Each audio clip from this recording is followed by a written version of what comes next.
Style తో సరికొత్త designs తో ఎస్కేటీ గోల్డెన్ డైమండ్స్ ఈ జూలై 5న నల్లగంటలో గొప్ప ప్రారంభం.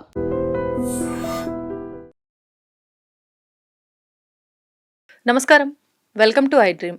ధర్మ మార్గం విత్ విజిత కార్యక్రమానికి స్వాగతం.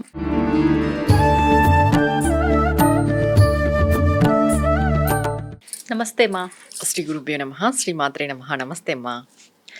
ఒకప్పటి కాలంలో తల్లి కానీ తండ్రి కానీ అసలు ఎవరు చనిపోయినా మగవారు మాత్రమే ఈ సంస్కారాలన్నీ చేసే విధానం చూసేవారం. కానీ ఇప్పుడు ప్రస్తుత రోజుల్లో వారికి మగ సంతానం కనుక లేకపోయి ఆడ సంతానమే ఉంటే ఆడపిల్లలతోటే చేసేస్తున్నారు. ఒకప్పుడు అలా కాదు, ఆడపిల్లలే ఉంటే వాళ్ళకి సంబంధించిన వాళ్ళు ఎవరితోటో ఒకరితోటి మగవారితోటే కార్యక్రమాలు జరిపించేవారు.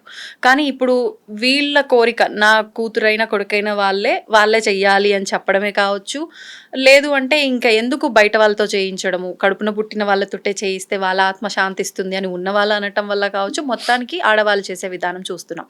అసలు ఆడవారు శ్మశానానికే వెళ్ళకూడదు అనే విధానాలు కూడా విన్నాం. అలాంటప్పుడు వెళ్ళటము ఒకటి, వెళ్ళి కార్యక్రమాలు చేయటం రెండవది. అది పెళ్ళైన వారైనా సరే, పెళ్లి కాని వారైనా సరే. అసలు చెయ్యొచ్చు అంటారా? దీనివల్ల ఏమైనా దోషం అంటారా? ఇది సమాన హక్కులకి సంబంధించింది కూడా అవుతుంది ఈ ప్రశ్న. ఆడవాళ్ళు మగవాళ్ళు సమాన హక్కులు అని మీరన్నట్టుగా మగవాళ్ళు ఎవరు లేరు, కుమార్తెలు మాత్రమే ఉన్నారు. ఆ కుమార్తెలకు కూడా మ్యారేజ్ అవ్వలేదు, వివాహం అవ్వలేదు వాళ్ళకి. పోనీ వాళ్ళ ఇంట్లో ఎవరు కూడా ఈ కార్యక్రమాలు చేయడానికి ముందుకు రాలేదు. అలాంటప్పుడు చేయొచ్చు, పరిస్థితులను బట్టి.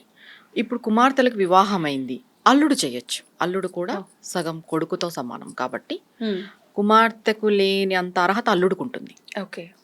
ఒకసారి ఒక అమ్మాయిని వాళ్ళ ఇంటికి ఇచ్చేసిన తర్వాత వీళ్ళకి అల్లుడి పైన ఎక్కువ హక్కు ఉంటుంది కూతురు పైన కంటే. అల్లుడు వీళ్ళ వాళ్ళు అవుతారు చెప్పాలంటే. అందుకు అల్లుడు కొడుకుతో సమానం కాబట్టి అల్లుడు చేయొచ్చు.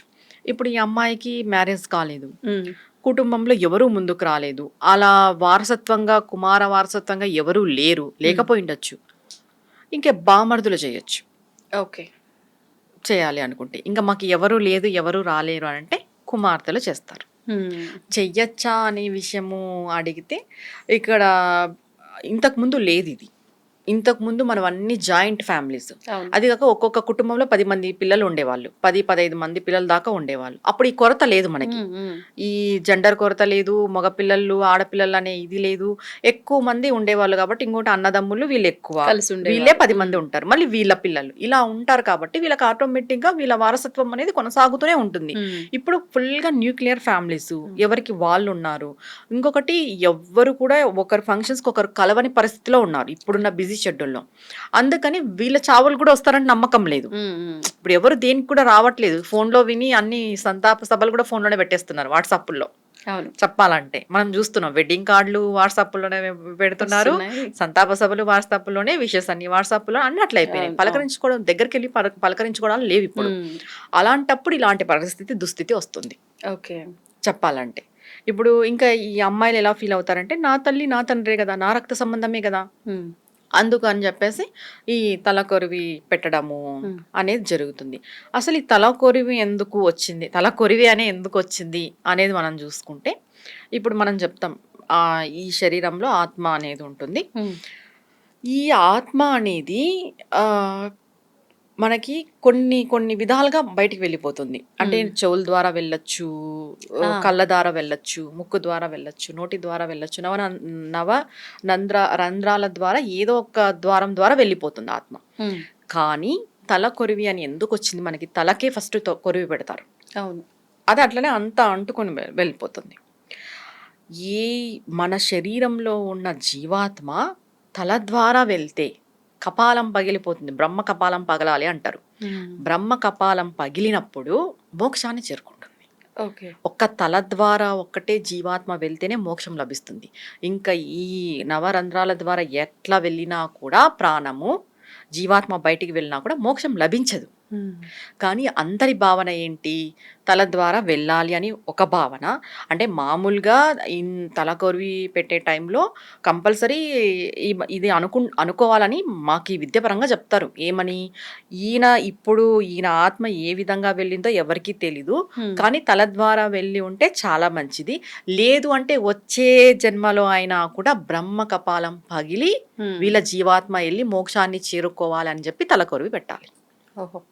తల కొరివి అనేది ఇప్పుడు కాళ్ళ కొరివి, చేతుల కొరివి అని కూడా అనొచ్చు చెప్పాలంటే. ఆ తల కొరివికి అది ఎందుకు ఆ మాట, ఆ వర్డ్ కూడా వచ్చింది అంటే దీని పర్పస్ ఒక బ్రహ్మ కపాలం పగిలి జీవాత్మ ఈ తలలో నుండి సహస్రారంలో నుండి పైకి వెళ్ళాలన్నమాట, బయటికి రావాలి.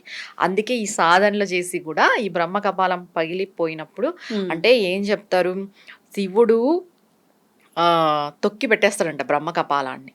చెప్పాలంటే చనిపోయినప్పుడు కూడా మన బ్రహ్మ కపాలం రంధ్రం ఓపెన్ అయ్యి అక్కడి నుండి జీవాత్మ బయటికి వచ్చినప్పుడే మోక్షం లభిస్తుంది.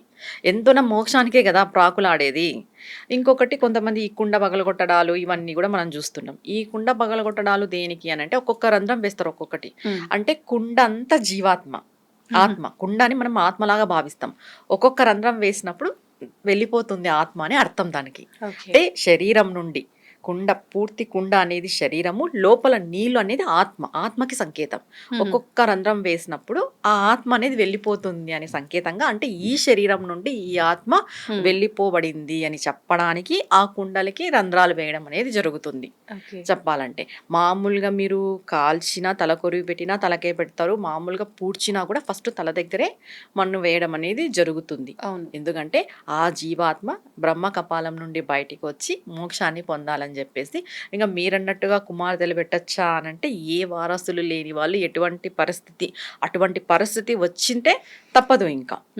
ఇంకా మనం కూడా ఏం చేయలేని పరిస్థితి అది.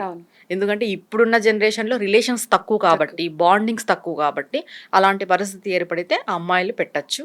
ఇంకా వాళ్ళకి వేరే పరిస్థితి లేదు, ఇంకా పరిస్థితి లేక చేస్తున్నారు కానీ అదైతే పద్ధతి కాదు. మరి వాళ్ళకి ఏదైనా దోషం అనేది ఏదైనా ఉంటుందా? లేదు, పరిస్థితి లేదు కాబట్టి ఏ దోషము లేదు. ఇప్పుడు మనకి ఆపత్కాల ధర్మం అనేది ఒకటి ఉంటది. ధర్మం అనేది తరచూ మారుతుంది అనే విషయం తెలుసా? మనం ధర్మంగా ఉండాలి అని చెప్తాం కదా.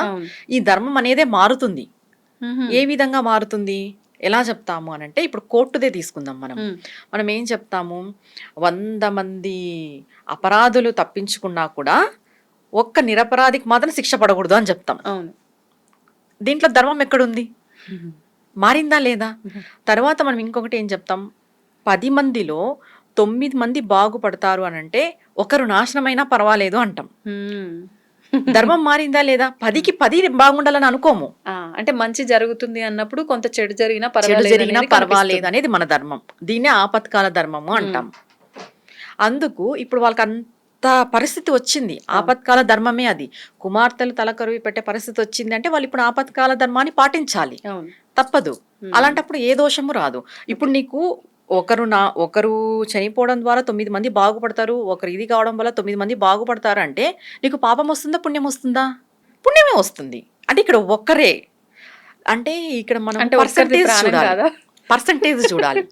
పర్సంటేజ్ బట్టే ఏదైనా కూడా. ఇప్పుడు 20% చెడు ఉంది, 80% మంచి ఉంది అంటే నువ్వు 80% మంచి చేసినట్టే కదా. ఈ 80% మంచి చేయడంలో ఈ 20% వెళ్ళిపోతుంది. ఇప్పుడు ఈ 20% మంచి అంటే చెడు జరిగినా పర్వాలేదు, 80% మంచి అనుకుంటున్నాం.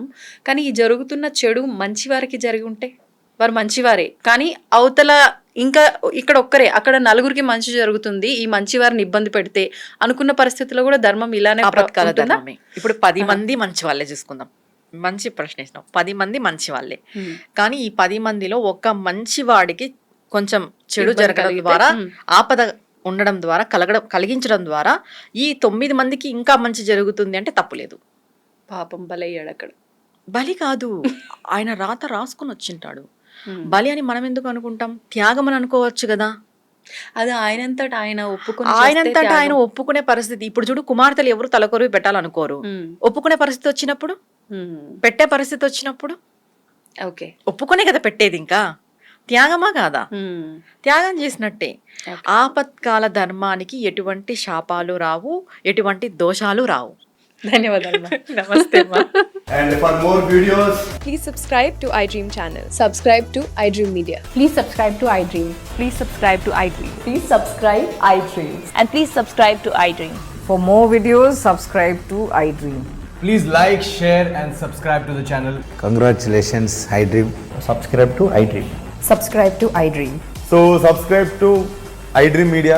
iDream team అందరికి huge congratulations. Please subscribe iDream Media. Please subscribe to iDream. Subscribe iDream. Please subscribe to iDream.